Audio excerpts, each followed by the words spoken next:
Hi, welcome to our channel where we share the most intriguing stories.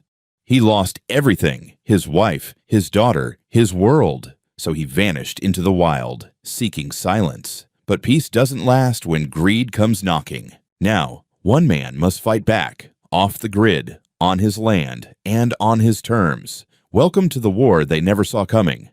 I never planned to live like this, but 5 years ago, I stopped making plans altogether. The day I buried my wife and daughter, something inside me just shut off like a bad breaker. I quit my job as a structural engineer, sold the house, the car, the furniture, everything but a duffel bag, a rifle, and a box of notebooks. I took the insurance money and bought 100 acres of raw, high-altitude land in the Bitterroot Mountains of Montana, 20 miles from the nearest town. No paved roads, no power lines, no damn people, just pine trees, black bears, silence, and what was left of me. I built the house with my own hands. 2 years with nothing but sweat, calluses, and a stubborn streak that hadn't died with the rest of me. Solar panels on the roof, backup diesel generator buried under the hill, wood stove in the center of the main room. I dug a well, installed a filtration system, stocked the cellar. I built a hunting tower a few yards from the back door, and I can track a deer across a ridge blindfolded. I don't need anyone, not a soul. Most people think they want solitude until it stops being poetic and starts being real. Until you go 3 weeks without hearing another voice and you start talking to your damn shovel. But I needed the quiet, the stillness. I wasn't escaping the world. I just didn't want to be part of it anymore. Things stayed that way for a long time. I grew my own food, canned what I could, hunted, fished, traded in town when I had to. The nearest humans were a good 15 miles downhill, loggers mostly, and one retired math teacher who brewed his own moonshine and never wore shoes. We got along fine because we didn't bother each other. That's the key out here. Boundaries. You respect a man's fence, he respects yours. Then, about 6 months ago, something changed. It started with a new road. Not a logging path or old Forest Service trail. No, this one had gravel, reflectors, drainage ditches. I came across it by accident while out checking trap lines. It cut clean through what used to be unmarked woods about 4 miles south of me and led straight to a series of bright white survey flags dotting the hillside like acne on a teenager. 2 weeks later, I heard bulldozers. I hiked up to a ridge where I could get a clean line of sight. Sure enough, there were construction crews crawling all over the western edge of the valley. Big prefab homes on truck beds, concrete foundations poured from mixers, engineers in hard hats pointing at iPads. It looked like a virus, spreading outwards. Didn't think much of it. I've seen developers come and go over the years. Usually they underestimate the weather, overpay for labor, and run out of money before the second winter. Still, I started seeing more traffic on the old forest road. SUVs, trucks with license plates from California and Oregon, the occasional delivery van that clearly took a wrong turn. I didn't like it, but my land was well marked. My title was clean. Let them build their shiny matchstick neighborhoods. Just stay out of my woods. Then came the signs. I was hauling firewood one morning when I noticed a brand new metal plaque nailed to a cedar tree right at the turnoff to my access road.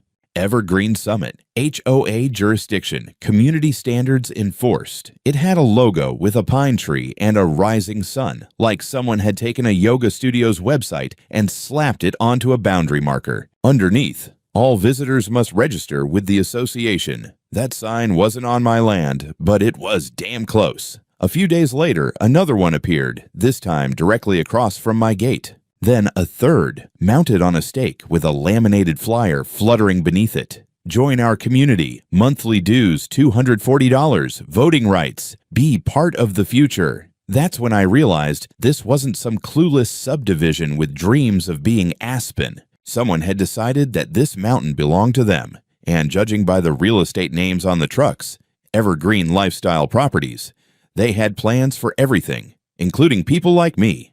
I ignored the signs, pulled them up when they got too close, and went about my life. But I knew it was only a matter of time before they made their next move. People like that, they don't understand no.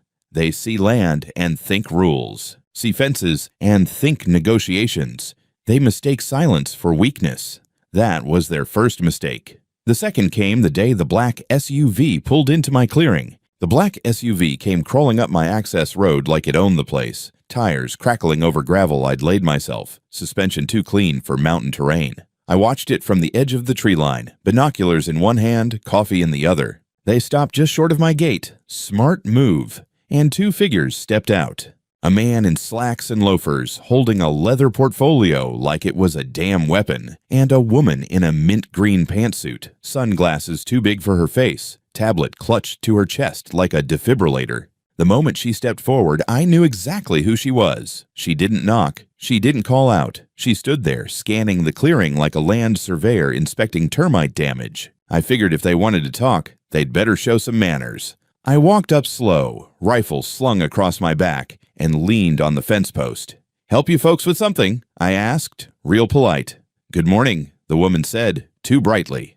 "I'm Kimberly Cairns, president of the Evergreen Summit Homeowners Association. This is my associate, Tom." Tom gave a meek little nod, already sweating through his shirt. I said nothing, just stared. Kimberly took that as permission to launch into her pitch. "We're here to welcome you to our growing community. You may have seen the signage. We've expanded HOA boundaries to include this region of the Ridge, and we're so excited to bring everyone under a unified vision. Evergreen is about harmony, safety, and shared values. And we're offering early integration for existing residents like yourself, which includes discounted dues for the first 6 months, as well as voting rights in upcoming association elections." She handed me a folder with a cover sheet that read, "Evergreen Covenant Agreement." I didn't take it. "You'll need to bring your property into compliance, of course," she added, flipping through her tablet. "That includes fencing materials, fire mitigation, visual cohesion, your roofs unpainted, for example, and obviously no more exposed utility structures. And livestock aren't permitted outside of screened enclosures. We're happy to provide a list of approved vendors." "Ma'am," I said, keeping my voice level, "this here is private land, not part of any development. I bought it outright 5 years ago." "It's not within your jurisdiction." Kimberly's smile twitched like a dying battery. "I understand there might be confusion, but our zoning map includes this parcel now, per our updated annexation documentation filed with the county. All lots within the perimeter fall under HOA regulation unless formally exempted." Tom offered a sheet from his folder, a blurry map with a red circle drawn in what looked like crayon. I didn't even glance at it. "You'll want to double-check your records," I said. "This land predates your HOA by decades. It was never subdivided, never part of a community plan, and my deed's as clear as a mountain stream. So, unless you've got a court order stapled to that tablet, I suggest you take your early integration offer and walk it right back down the road you came up." Kimberly blinked, then laughed lightly, as if I'd just made a joke at a wine mixer. "There's no need for hostility, Mr. Hudson, Jake Hudson." "Well, Mr. Hudson, let me assure you, our intention is to elevate the entire Evergreen lifestyle. Resistance to community integration typically stems from misunderstanding, not opposition. I'll go ahead and schedule a compliance review for next Thursday. If you change your mind, we'd love to have you attend our next HOA mixer. It's vegan-friendly." "Don't come back," I said. She took that surprisingly well, smiled, nodded, then reached into her handbag and, without asking, snapped a photo of my house. "For records," she said, then turned on her heel like she owned the dirt under her feet. Tom scuttled after her, muttering something about bylaws. I watched them go. The SUV reversed awkwardly down the slope, nearly backing into a pine. They were gone for now. But I knew they'd be back. HOA people are like ticks. If they get their teeth in, they don't let go without blood. 3 days later, it arrived by registered mail, a thick envelope, official letterhead, legalese crawling over every page like ants on a carcass. According to them, I owed $18,500 in cumulative fees and fines, $2,000 for an unauthorized perimeter fence, $5,000 for non-compliant exterior structure, $3,000 for environmental negligence, and the rest for vague nonsense like regionally disruptive architectural choices. No court stamp, no citations, just threats of additional action upon non-payment. I read every word, then slowly tore the whole thing in half, fed it into the wood stove, and lit a match.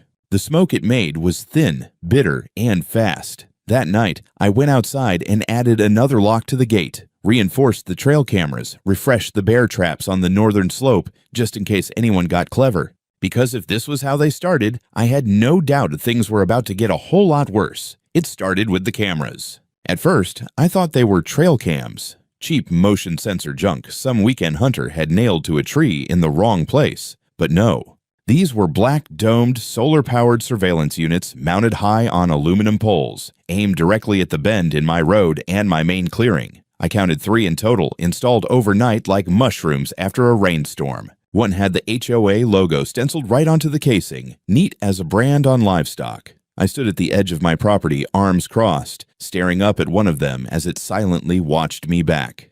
I didn't touch it, not yet. I'm no stranger to bait. Instead, I hiked a loop through my own forest, checking for signs of foot traffic. I found tire tracks, not from my truck. These were ATV marks, deep, fresh, and heading up from the direction of the new roads they'd carved out during development. They hadn't breached the main gate yet, but they were close. I didn't like it. So I did what any man with a little paranoia and a lot of free time would do. I dug out the extra trail cams I'd kept boxed up in the storage shed, mounted 6 of them across different angles, and linked them to the off-grid surveillance rig I'd built last winter during the blackout months. If they wanted to watch me, I'd watch them right back. I didn't have to wait long. The very next afternoon, I was working on the greenhouse roof. Storm damage from the last wind front when I heard engines. High-pitched, low torque, too loud for dirt bikes. 2 ATVs came roaring up the access road like they were scouting for the next episode of a reality show. They stopped short of my main gate, helmets off before the dust even settled. 2 men. One heavy-set bald with a neon yellow vest and mirrored glasses. The other younger, lean, full of piss and attitude, arms crossed like he was auditioning for a SWAT poster. Both had HOA patches on their sleeves. Evergreen Enforcement Division, that was new. I climbed down slow, wiping my hands on a rag, and walked up to the gate. Didn't open it. Just stood on my side, letting the fence be what it was, a very polite barrier to stupidity. Afternoon, I said flatly. Mr. Hudson, the bald one called out. We're here for a perimeter inspection. Of what? I asked, already knowing the answer. Standard compliance sweep, said the younger one. We need to verify that your external structures meet regional fire codes, soil impact criteria, and aesthetic consistency with the Evergreen Community Charter. That's a lot of words for we're trespassing, I replied. We're authorized, said the bald one. Section 9 of the covenant allows for property access under probable cause. I reached over and tapped the gate with one knuckle. Pretty sure you'll need to go back and reread that covenant. Because this property isn't in your jurisdiction, and I sure as hell didn't sign anything that lets rent-a-cops sniff around my tool shed. They exchanged a look, and the younger one took a step forward, like that was going to impress me. Sir, refusal to cooperate can be escalated to legal intervention. That's so. I unslung the rifle from my shoulder and rested it gently against the inside of the gate. I didn't aim it, didn't threaten, just let it be seen. Let me be very clear, I said. You step 1 boot past that fence, I will treat it as unlawful entry. Not with force, yet, but with cameras, records, and every legal recourse I have. And just so you're aware, I have footage of your ATV tracks on my land from 2 nights ago. So, unless you're here to apologize and turn yourselves in, I'd suggest you put those little engines in reverse and bounce the hell out. The younger guy opened his mouth like he was about to protest. Then he looked at the rifle again. Looked at my face, and decided better of it. They left. I watched them disappear in a cloud of dust, waited 5 minutes, then pulled the memory card from my closest cam and backed up the footage. Full HD, time-stamped, both faces clear as day. I thought that would be the end of it. It wasn't. That night, around 2 a.m., the generator kicked off. I knew the sound well, the slow stutter, followed by silence, then the faint warning buzz from the backup inverter. I rolled out of bed, pulled on boots, grabbed the flashlight, and went to check. The fuel line had been sliced, clean, surgical. No claw marks, no chew damage, just a deliberate human-made cut. Someone had sabotaged it. The well pump was next. By morning, I discovered it wasn't drawing anymore. The intake pipe had been jammed with what looked like insulation foam and gravel. Took me hours to clear it, and while I was at it, I found a new sign posted at the edge of the Southern Trail, a laminated warning mounted on rebar. Evergreen Summit Protected Habitat, access restricted, violators will be prosecuted, my land, my woods. They were declaring it theirs. I didn't call the sheriff, not yet. He's an old friend, but I knew what he'd say. Do you have proof they did it? And all I had was circumstantial so far. The law out here moves slow, too slow. So I set the traps. I'm not talking bear snares or punji pits. That's illegal and stupid. I mean subtle stuff, pressure plates with dye packs, trail cams rigged with thermal sensors, remote alarms. I rewired the perimeter floodlights to auto-trigger if someone so much as twitched in the brush. I posted signs of my own, private land, no trespassing, no HOA, no exceptions. And then I waited, because I knew damn well the next move wouldn't be subtle. The envelope was cream-colored, thicker than usual, and had the weight of something meant to screw you sideways. It arrived with the weekly delivery drop from the general store down in Ridgetop, a town I visited maybe once a month, and only because canned beans didn't restock themselves. The clerk handed it to me with a grimace, like she knew she was passing me a coiled rattlesnake. Inside was a copy of a formal complaint filed with the Ravalli County Planning Office. The heading read, Petition for Annexation and Compliance Review, Evergreen Summit HOA Expansion Proposal. The language was full of bureaucratic perfume, but the meaning was simple. They wanted my land, and they were trying to do it through paper. They claimed my parcel fell within a revised boundary assessment of Evergreen Summit, citing new zoning overlays that had been proposed and preliminarily accepted by the local land board. My address, my actual federally recorded GPS-verified been here for 5 years address, was listed as Lot 14B, Zone 3, non-conforming structure pending reintegration. I stared at the words so long the ink started to blur. I called the county office immediately and got bounced between 3 departments before a clerk named Miranda finally admitted, yes, the petition had been submitted. No, it wasn't approved. Yes, a public hearing was scheduled. No, they hadn't notified me yet. She sounded embarrassed, like she'd found out her department had just pissed in the town well. I thanked her and hung up. Then I threw on my coat, grabbed the deed, the old paper maps, the notarized survey from when I first bought the land, and drove into town like hell was chasing me. The county administration building was one of those modern monstrosities. Glass, brushed metal, someone clearly trying to make bureaucracy look sexy. It didn't work. The reception desk had a plastic fern and a sign-in tablet that crashed twice before accepting my name. A young guy in khakis and a checkered shirt took my documents into a back room. I waited 45 minutes in a molded plastic chair while the lobby TV blared farm subsidies and weather updates. Eventually, a senior planner named Denise came out holding my file like it was a dead possum. "You're Jake Hudson?" she asked. In the flesh. She cleared her throat and motioned me into a small conference room. So, there's been some confusion. That's never what you want to hear from someone holding your legal existence. She spread out their copy of the zoning map, overlaid with blueprints from Evergreen Summit. And sure enough, my land was outlined in red, tagged with a handwritten note. Annexation candidate. Verify tract history. In their system, my plot appeared to overlap with a subdivision lot, Lot 14B, but it didn't. Not in real life. The problem was digital. Apparently, when the Evergreen developers submitted their subdivision plan, they used satellite overlays that didn't account for old survey lines properly. Their software had lazily assumed that anything unzoned was fair game, and no one caught it. Except now, it was in motion. On paper, I was a floating island in their HOA swamp, and if I didn't do something fast, they'd use that illusion to make it real. I contacted Tom Ellis, a retired land surveyor I knew from the next county over. He once helped a rancher fight off a telecom company trying to build a cell tower on his hayfield, and he had zero patience for bureaucratic stupidity. I emailed him the documents. Within an hour, he called back, laughing. "Jake," he said, "they're trying to zone your land using a parcel number that doesn't exist in your plat. It's a ghost lot, but they'll get away with it if nobody raises hell." I told him to bring his boots and a measuring wheel. We were going to court. We filed an emergency injunction to halt any administrative action based on the Evergreen submission.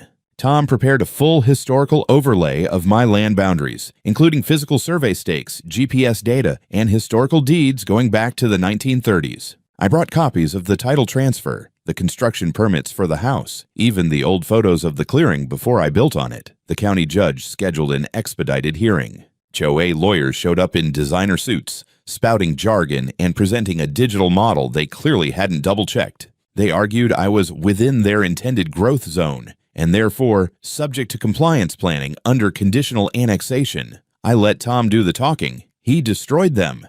Point by point, document by document, he showed how their boundaries were speculative, their parcel ID system flawed, and their Lot 14B was actually a rocky hillside that no one had ever owned, parceled, or paid taxes on. My land, meanwhile, was legally distinct and self-contained. When it was over, the judge ruled in my favor, emphatically. He issued an order barring Evergreen Summit HOA from any claim, action, or communication implying jurisdiction over my property. He cited attempted misrepresentation, boundary tampering, and failure to notify a lawful landowner. That should have ended it, but I've been alive long enough to know. People like Karens don't stop just because a judge tells them to.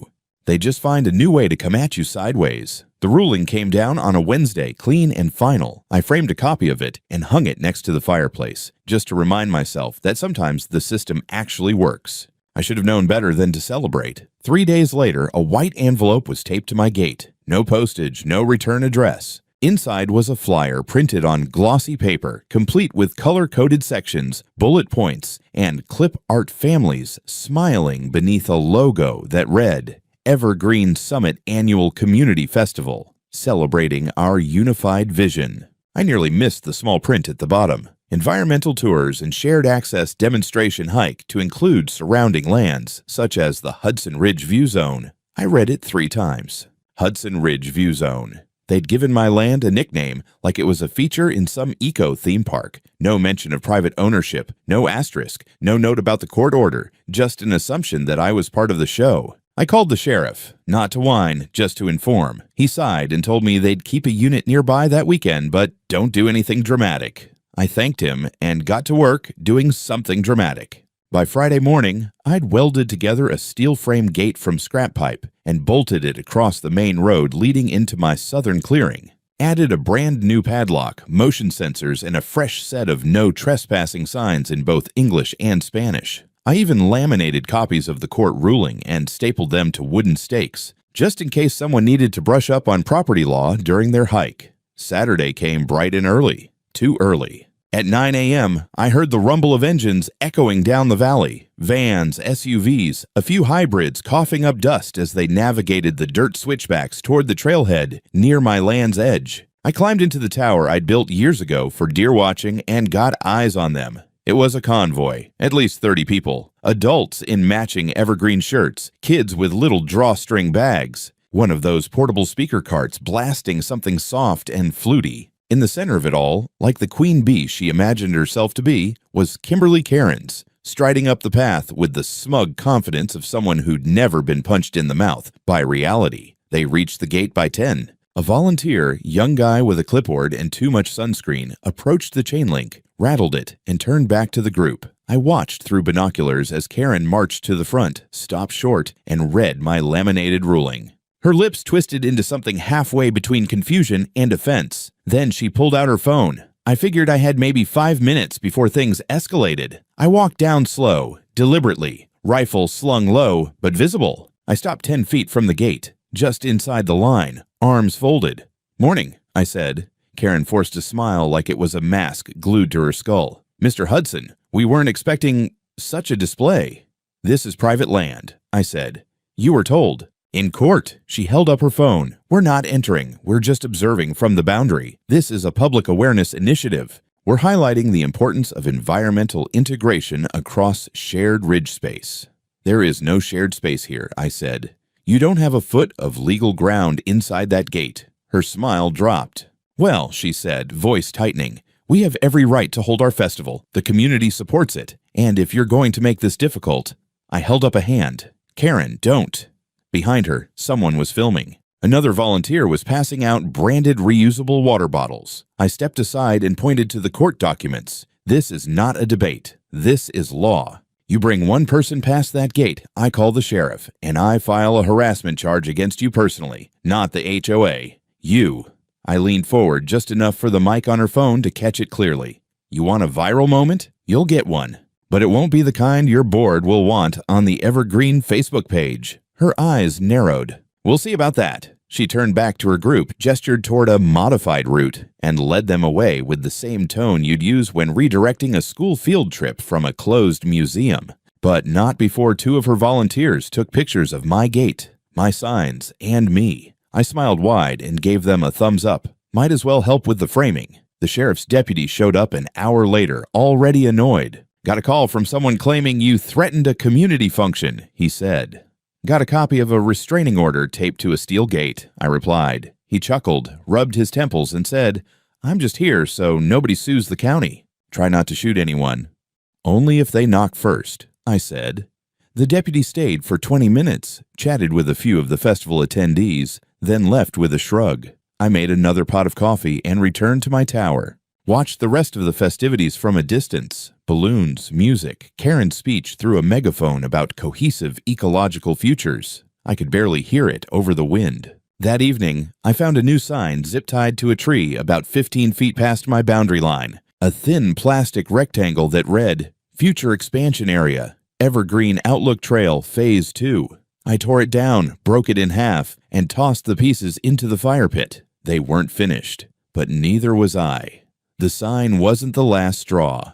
It was the fuse. 3 days after their festival, I started getting knocks at my gate. Not from HOA volunteers this time. These were strangers, hikers, couples, a group of college kids with trail maps printed from some online forum. One guy even asked where the Hudson Ridge Overlook was, like I was a national park ranger giving tours. Apparently, Evergreen had updated their website with a new digital brochure. My land was now featured as part of a future trail loop and labeled as Public Interest Land Pending Community Partnership. No legal language, no disclaimers. Just pretty photos taken, without my consent, from a drone. That same day, a man in a gray suit showed up claiming to be from the Montana Department of Natural Resources and Conservation. He waved a laminated badge and asked if I had the permits for my well and pond. When I asked for ID, he refused. When I asked again, more firmly, he muttered something about statutory compliance under public complaint, then left. He never filed anything. I checked. 2 nights later, the same gray truck I'd seen earlier parked just past my tree line. I watched from the tower as someone got out, crouched near the pump shed, and stayed there for a few minutes. By the time I made it down with a flashlight, they were gone. I found a zip tie around one of the intake valves, meant to pinch it shut until pressure built up and blew the line. It didn't work, but it told me everything I needed to know. This wasn't just harassment, it was strategy. Pressure by 1,000 pinpricks. I called my lawyer. His name was Philip Ross, mid-50s, sharp-eyed, ex-military, with a deep hatred of bad paperwork and people who abuse power. I emailed him everything: court documents, drone photos, visitor reports, the fake badge incident. He called back an hour later. "We're escalating," he said. "There's enough here for a federal land rights case, especially if there's evidence of collusion between the HOA and any state agency." "I think there is," I replied. "One of the DNR guys is related to Karen Cairns. Her cousin, I think." That was all he needed to hear. Ross filed 2 motions, one for a cease and desist against Evergreen HOA for continued misrepresentation of private land, and another for an inquiry into administrative overreach involving state employees and personal connections. He brought in a federal land use attorney out of Missoula who specialized in property disputes involving quasi-governmental organizations like HOAs. While the legal gears began to turn, I fortified the homestead. I installed a new locking gate, reinforced the tower, upgraded the motion sensors to infrared. I even set up a separate satellite uplink just for live backups of my surveillance feeds, because if someone was going to sabotage my tech, I wanted the footage saved 3 states away. A week later, I received a formal letter on Evergreen Summit HOA letterhead. It was worded carefully. No threats, no direct demands, but it invited me to attend a mediation session regarding ongoing community concerns.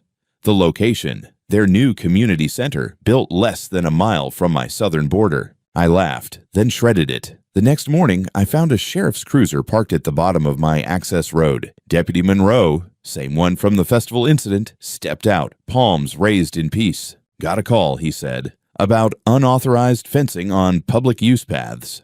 "There are no public use paths," I replied. "You've seen the court order." He sighed. "I know, but I'm required to respond." Karen's persistent. You think she forged a permit? Wouldn't be the first time someone got creative with boundary lines. I showed him the footage from the night before. Someone in an evergreen shirt removing one of my boundary markers and replacing it with their own. He watched silently, jaw tight. "Send me that," he said, "and keep backups." I already had 10. That night, Ross called again. They tried to file for an emergency injunction claiming your fencing is blocking a wildlife corridor, he said. But their map is based on doctored overlays.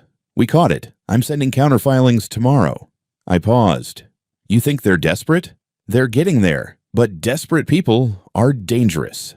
He was right. The next move wasn't a lawsuit or a flyer, it was a fire. At 2 a.m., one of my motion sensors lit up the east clearing. I grabbed my rifle and ran. What I found was a patch of dry brush, blazing low and fast. Someone had poured accelerant along the tree line and lit a fuse. It didn't take. Too damp from last week's rain. But it left black scars in the grass and a trail of half-burned cloth strips leading back to the edge of the HOA zone. I called the fire department. They showed up in under 20 minutes. The sheriff came too. So did the news. By noon, the footage was viral. Off-grid home targeted in land war blaze. Reporters camped at the county line. Karen released a statement calling it an unfortunate misunderstanding. But it was too late. They'd crossed a line. And now the feds were watching. It was strange how quiet the forest got after everything caught fire, literally and figuratively. The smoke cleared, the scorched patch at the edge of my land turned gray and still, and for a few days, it almost felt like they were regrouping. But I wasn't stupid enough to think silence meant surrender. It meant recalibration. The news coverage lit a fire of its own. Local stations picked up the story first, then regional outlets. The words "private landowner under siege" made for easy headlines, especially with a backdrop of drone footage showing my remote compound and a photo of Karen standing next to a suspiciously similar expansion map that had already been disproven in court. I didn't speak to the press. I let the footage speak for itself. Burn marks, busted gate, legal filings, and a slow, clear zoom on the no trespassing sign that had been torn down hours before the fire. Meanwhile, Philip Ross was in overdrive. He filed a formal federal complaint under the right to enjoyment of property clause and brought in a new ally, a federal attorney named Maya Shin, specializing in landowner protections against non-governmental overreach.